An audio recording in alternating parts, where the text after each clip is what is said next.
Hello and welcome to Flory Models. Here we are for the Friday Roundup show with you on the 3rd of February 2023. Beginning of another month, and to be honest with you, I'm a little bit behind. I try and build a model a month, no matter how big it is or how small, but one thing of another, this month has literally been a complete write-off. It's just been one of those, it's like stalled, stop, start, nothing to do with the modelling or anything to do with work. It's all outside work, family things and that.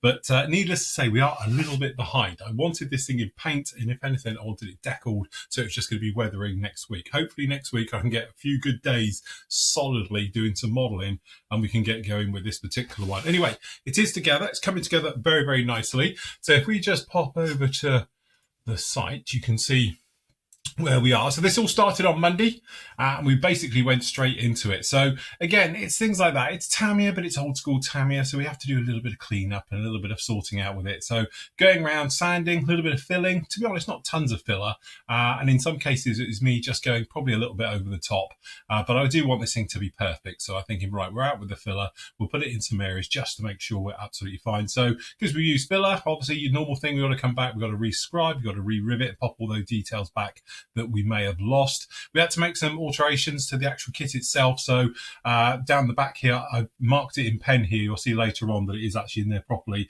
but it's the chimney for the APU system.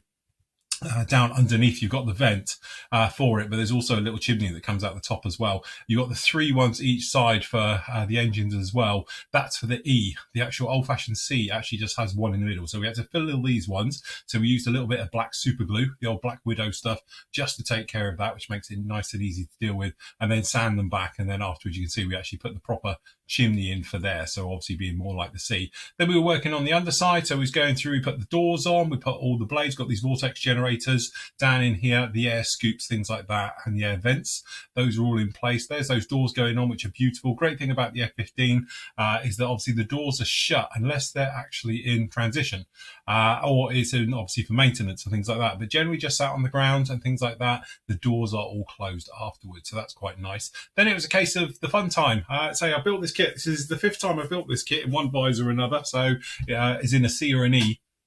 And every time the front end going on is always one of those makes or breaks. If you spend a bit of time with it and just get it all nicely lined up and all the bits and pieces, then it's absolutely great. What I would do is on here, when you're screwing it in, don't over tighten it. Again, like I've said with all of these, if you over tighten it, it can cause a lot of problems. So just get it to hold it in position, and then you can position it yourself and do it right.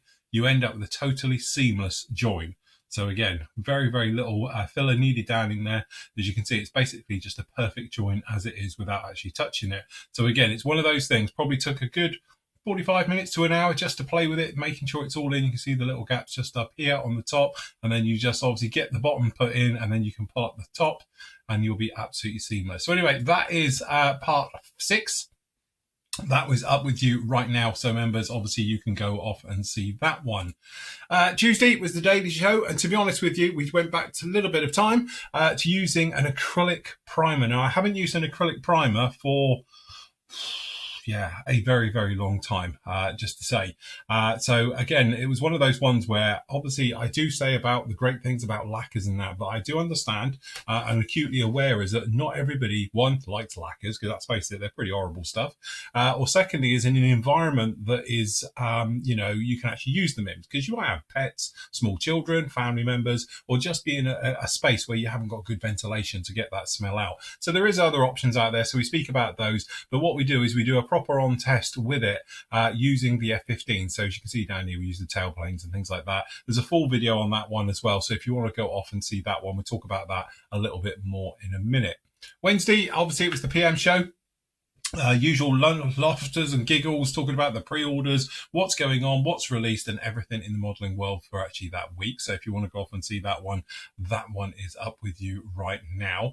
And that gets us, and then at the same day as that went up, today has gone up with you, the review for the Meng 48 scale F-4 Phantom. So again, this is the G version. We know they've got the E version out as well now. Well, at some point we'll probably see it here in the UK. But anyway, we've got the full review of that one is up down in here. And to be honest, it's a lovely kit. And having built both now, well, seen both, having built the Zucamori one, and now I've seen the actual, the one here as well from Meng, I can honestly say out of the two, I think I like Meng's better. The detail isn't as nice and as crisp and in scale, I don't think. I think obviously the Zucamori kit's probably got that nailed. But for simplicity of build, of how it all goes, and things like that, and the details that are in it, actually I do think that the Meng one's probably got a little bit of the upper hand. Just for buildability, if you like, and all the rest of it. So as you can see, lots of detail going into the actual kit. Some really nice touches with this one. Certainly one of the things I'm a big fan of is that, which is the mask set. It comes actually with a mask set straight out of the box, which is really nice. And it's all been peeled off for you, so you've just got to remove the bits you need. That's really nice. You get a little bit of photo etch as well for the rear stabs, for those ones. A beautiful decal sheet, some really nice options down in there. A couple of Spang ones as well. So a particular favourite of mine. Very, very nice. And again, when you're looking at the parts breakdown of the Meng kit, it's very reminiscent of the actual Academy kit. So it's this one-piece top for it. So whereas obviously the Zucamori one, you've got the split down the middle, and you've got two halves you've got to line up, which in my case didn't line up very well at all, which I'm led to believe is a slight fault with the E or the long nose Phantoms. Apparently the short nose, the Navy Phantoms don't have the problem, but the long nose Phantoms do. And you haven't got to put in that top plate in there either, which is not quite a perfect fit. So you need a little bit of filler in with that one. So again, it's very, very nice to see it done like that. Again, another one I'm quite a fan of is this clamshell effect for the back end around the engines is one piece. Again, just like the Academy one. So it just makes painting and doing metal work and things like that very nice and straightforward. Intakes, again, very, very nice. The details underneath, as you can see, as I said before, it's a little bit heavier, I think, than the Zucamori one. The Zucamori one's got a little bit more refined detail, shall we say, a little bit more in scale. But like I said before, by the time you've hung on, couple of coats of paint, primer, things like that, very quickly you can overwhelm small details. So if there's a little bit more meat on the bone, so to speak, it means you can actually get in there with weathering afterwards and things like that, and you still see all the panel lines and details without any fear of losing any of them. So that's nice. Sprue layouts, various bits and pieces, you see, very, very nicely done. The details are all very, very good. Ejector pins are hardly noticeable and they're out of the way. The only thing I did spot with it, and I don't know if mine was because it was just, you know, first thing in the morning run, but I had a lot of release agent on my kit, which I haven't seen on any kit for a long, long time now. So certainly it was one of those ones where definitely worth giving it a wash before you start getting it into paint or anything like that. As you can see, nice details right the way through.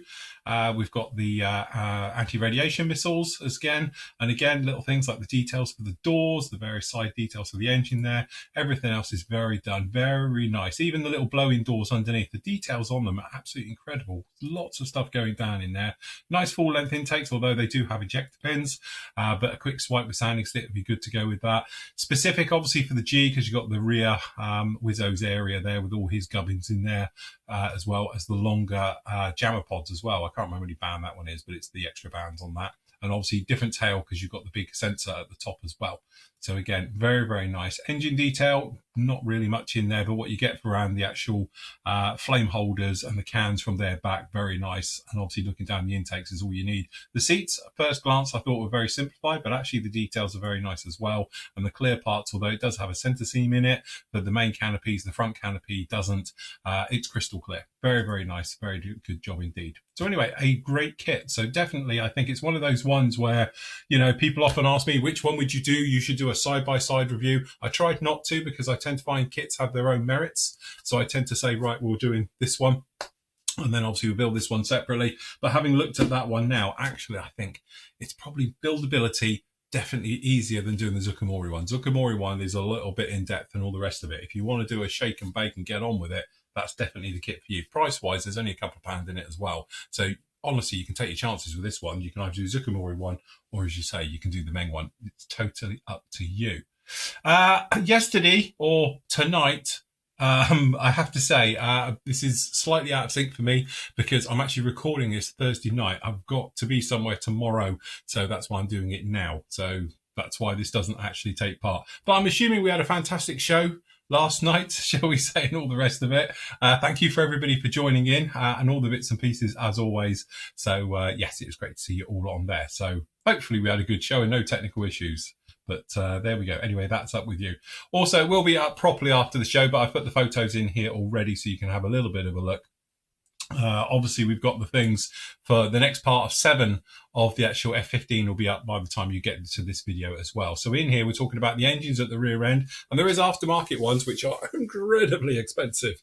But anyway, we've done the actual kit ones, and actually, I think they come out quite nice. Yeah, some nice details down in there, and they don't look half bad at all. Then we did a little bit of tidy up work, obviously, on that front end to make sure we're absolutely perfect with the forward fuselage joining the rear. Obviously, we've got all the radar system to go in there and things like that. It's all a loose fit at the moment, as you'll see in a minute. And then we're going into the actual proper primer. So it sort of ties in a little bit. So you might want to watch the Tuesday show and then obviously watch the part 7 because it will tie in a little bit as well. But we were using that primer as we make our way through and spraying that down and working with it. And I say, first time I've used an acrylic primer for quite a while now, but it went down very, very nicely, very, very smooth, and the details just absolutely pop with it. So yeah, that is up with you right now. So yes, primers, acrylic primers. Again, the one thing with acrylic primers, it's time. You've got to let them dry. 2 things, actually. You've got to mix them incredibly well, because I know that, you know, with acrylics especially, the pigment count is a lot heavier than you'll find in lacquer ones. So what can happen is that you give it a bit of a half-hearted shake, you leave a lot of the heavy medium down the bottom, and you're just using the top half. And then as time goes on, you find that it doesn't like going through your airbrush. It's, you know, it's just stopping and starting and spitting. That's because now you're using all the thick stuff. And obviously the top half, because it's got no of the thick stuff in there, takes forever to dry, because you need the good stuff underneath to help it to dry, you know, and all the rest of it. So that's why you really have to make sure you mix it incredibly well. This stuff will separate very, very fast. It's quite thin, but it's not quite thin enough. So what you need to do is thin it a little bit. I used X20A, so, you know, alcohol-based thinners, and it worked absolutely beautiful going through, and it gave us a lovely finish. There's fors and against for using acrylic primers. One of the things that's for is that because they have a sort of polyurethane in there, they've got great coverage. It means that it will get rid of those tiny scratches, imperfections, and if you flood it on thick, it will literally look like you've obliterated all your detail. But as it dries and obviously it cures, all your details comes beautifully back to you. And that's what's happened here as well. Because I did put quite a heavy coat on this one, but the details literally blasted back with it. But the thing is, you've got to let it dry. You can't just literally sand this 20 minutes later. Otherwise, what's going to happen is that polyurethane that's in there, the polymer, it's actually going to roll and it will scrape away. So it needs to totally dry. And it does say on here, and everybody I know who's told me about this one says you have to leave it a minimum of 24 hours before you can sand it. And again, like we showed on the Tuesday show, we actually sanded some areas we'd done on here. It does sand beautifully. It feathers beautifully. But you do have to leave it quite a while. And again, sitting on the fence with this one, I still like using my lacquers because I'm a speed demon and I like to just spray it. And if I can then put the top coat on 20 minutes later, I'm very happy. This one, you couldn't do that. You need to let this totally dry. Then you can come in then and do any sort of after work, perhaps a little rub down, things like that. If you've got a little bit of texture, I've got a little bit under the wing here. You might just want to give it a quick rub over just to smooth it all out, get that dust off and everything before you come in with your first top coat of paint. And in my case, we're going to go back to lacquers because, to be honest, it's the only colours that they do it in this particular version. I am doing the brown one as we are on here. So anyway, it should be a lot of fun. But hopefully next week we can get going into primer with this one and we can push on and get it all together. There is a couple of things obviously going on with the PM store at the moment. If I can just find them, here it is. So here we go. The PM store's had a little bit of a move around and all the rest of it. So down in here, obviously, we've got the specials section, as always, with some great bargains and things like that you can see down in there. So that's the usual thing for PM. But also, we've now separated the damaged boxed items. So these are either my extra view ones, where obviously I've had my grubby little mitts on them and been in there and all the rest of it, or it's literally got a small damage box. And when we say they're small, it's little creases in the boxes and things like that. Have a look at the actual Wednesday show for full details on this. But as you can see, some beautiful kits down in there and some really good discounted prices, as well as all the other ones that are coming in at the moment. So like new arrivals at the moment, you can see lots of stuff coming in there. We've got the F-4, as I say, both of them, the G's down in there, the Wild Weasels. So you've got the Meng, all the Zucchimori, take your choices with that one, and all the other ones, as you can see, plus everything else. We've got a couple of other little bits down in here. We've got the Meng stuff. Obviously, with now me not manufacturing any more Sanders, what's happened is obviously PM, we've decided that obviously the display ones and the Meng ones are really, really nice. So we've actually got a section full on that with the pads and the usual bits and pieces down in there on that. So if you want to have a look at, I think it's the Wednesday show or Matt's Thursday show last week, he did a little mini review of those ones as well. So they're very nice as well. So anyway, that's got its own little section down in there. So that's pretty nice. And then obviously just down in here, we've got the VMS glue one as well, has got its own section with those ones. So again, some really nice bits and pieces. Don't forget, we've got the book section as well. It comes in and out of stock, but we've got more books coming in very soon as well with that one. So keep an eye on all those areas as you make your way through. So that's it from me. As always on the Friday, I'm going to leave you with your great work from the gallery. So until next week, everybody, happy modelling. Take care.